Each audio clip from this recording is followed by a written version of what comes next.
अगर आप भी चाहते हैं बिट्टू मलंगिया इंटरटेनमेंट का ऑडियो वीडियो सबसे पहले आप तक पहुंचे, तो लाल बटन को दबाकर चैनल को सब्सक्राइब करें और बेल आइकन दबाना ना भूलें।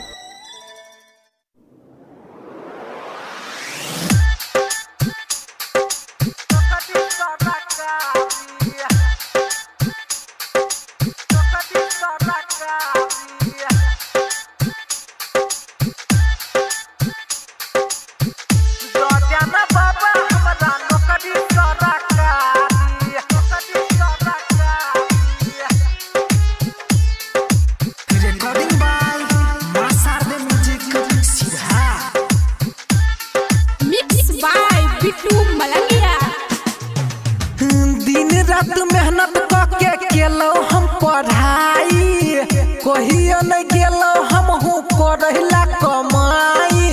बाबा हो हाँ, दिन रात मेहनत करके केलो हम पढ़ाई, कहियो न गेलो हम हूँ करहिला कमाई।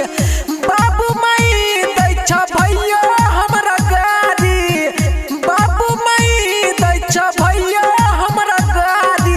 बाबा हो हाँ, द देना बाबा हमरा नौकरी सरकारी, द देना बाबा हमरा नौकरी सरकारी। अखन अहाँ सब सुनि रहल छी मलंगिया रिकॉर्डिंग स्टूडियो के शानदार प्रस्तुति।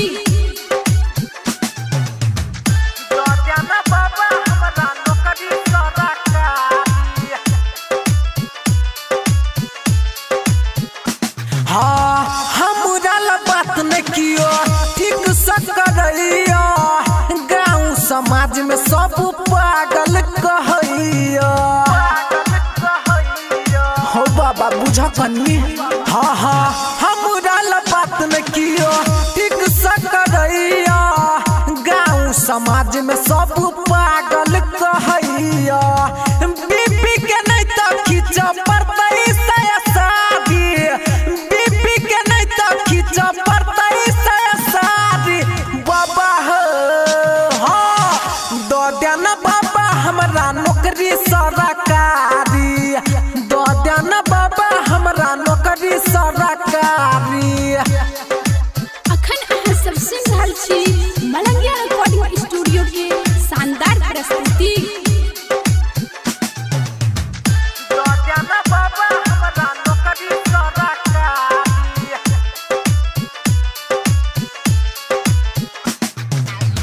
दुनिया में जी का बाबा हमारा की हेतै, बाप के कमाई ला बेटा ये ना देखेतै।